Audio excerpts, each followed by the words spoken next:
En InDesign se puede editar texto en la página de composición y también se puede editar en la ventana de editor de artículos. El editor de artículos es como si fuera un programa procesador de palabras dentro de InDesign que nos ayuda únicamente y específicamente a enfocarnos en la composición y la corrección de texto. Vamos a ver aquí en el documento 02 editor de artículos que aparece en la carpeta New ID New Script dentro de la carpeta lección 5. Y aquí en la última página de ese documento tengo un texto que se desborda y eso lo puedo ver por el símbolo que tengo aquí, el icono que presenta InDesign que me dice que precisamente el texto se está desbordando. Una forma de yo poder ver ese texto que se desborda sería estirar el marco hacia abajo o quizás colocar parte del texto que se desborda en otro marco de texto, pero eso no es la forma muy práctica de hacerlo.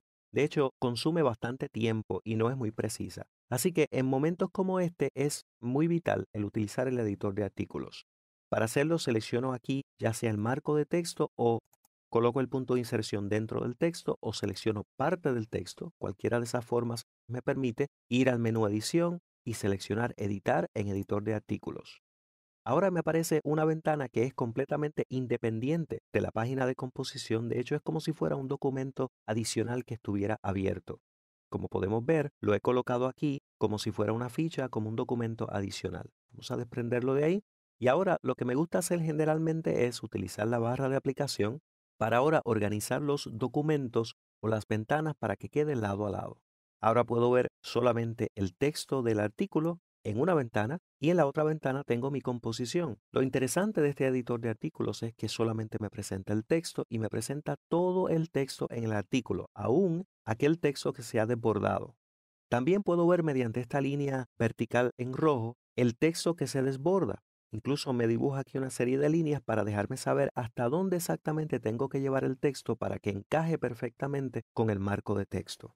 Así que ya de plano puedo ver rápidamente las ventajas de utilizar este método a la hora de editar el texto. Algo que puedo también ver es que al editar un artículo, los cambios se reflejan en la ventana de composición de forma automática. Vamos a eliminar ese texto. Quizás eso no ha sido un cambio lo suficientemente importante como para verlo acá reflejado, así que vamos a seleccionar el párrafo completo, lo voy a eliminar y entonces puedo ver aquí que se eliminó el párrafo e incluso ahora el texto encaja en el marco. Antes de cerrar este editor de artículo, control Z para deshacer, puedo ver en la columna a mano izquierda que cada uno de los párrafos tiene asignado un estilo de párrafo. InDesign me está indicando cuál es ese estilo de párrafo por medio de ponerme aquí el nombre del estilo en la primera línea de cada párrafo. Y eso es importante que lo haga porque InDesign en este editor de artículos no me está enseñando el texto tal y como me lo muestra en la ventana de composición, donde puedo ver exactamente la fuente que se utiliza y cualquier otro estilo que le he aplicado aparece en la composición, pero no aparece en el editor de artículos, por lo que entonces me tiene que indicar por medio de este nombre. Así que podemos fijarnos aquí para saber exactamente si los párrafos tienen los estilos apropiados. Para cerrar el editor de artículos, sencillamente cerramos aquí y es como si hubiéramos cerrado una ventana aparte, pero el documento permanece intacto con los cambios ya reflejados. Voy a seleccionar el texto que aparece aquí en la última página, que comprende el artículo que comienza en la página número 1 y se extiende a lo largo de, al parecer, 6 páginas. Ese texto voy a seleccionar aquí el último párrafo.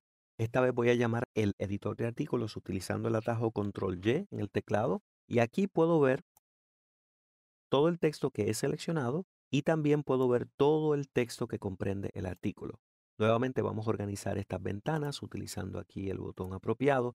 Ahora, dentro del editor de artículos tenemos diferentes símbolos que me indican elementos que están dentro del texto. Por ejemplo, tengo aquí esta pequeña ancla que básicamente me dice que hay un objeto o un gráfico anclado al texto, una especie de gráfica incrustada dentro del texto. De modo que con tan solo eliminar uno de estos iconos, estoy eliminando también el gráfico que está anclado. Si tuviera una tabla dentro del texto, también puedo ver el icono de la tabla con un triángulo expandible que hace posible que pueda editar el contenido de la tabla. Finalmente, si activamos la opción de control de cambios, podemos ver los cambios que vayamos ejecutando aquí en el texto directamente en el editor de artículos. Así que podemos hacer una serie de cosas aquí. Claro, las preferencias de InDesign nos permiten controlar un poquito mejor la manera como visualizamos este editor de artículos. Por ejemplo, control K me llama las preferencias Voy a la opción aquí de vista de editor de artículos y puedo ver que puedo cambiar la fuente, puedo cambiar el tamaño, por ejemplo, si nos gustaría ver algo un poquito más grande para que se nos haga fácil a la vista el poder editar el texto, ahí es que lo controlamos. Un consejo adicional que les puedo decir antes de concluir este video es que si nosotros quisiéramos ver otra parte del texto utilizando otro editor de artículos, es posible hacerlo a través del menú Ventana, Disposición y podemos seleccionar una nueva ventana, la cual nos presenta otro editor de artículos que podemos colocar en cualquier sitio dentro de la interfaz y podemos ubicarlo en otro lugar del texto y así podemos simultáneamente corregir dos diferentes lugares en específico dentro de un artículo.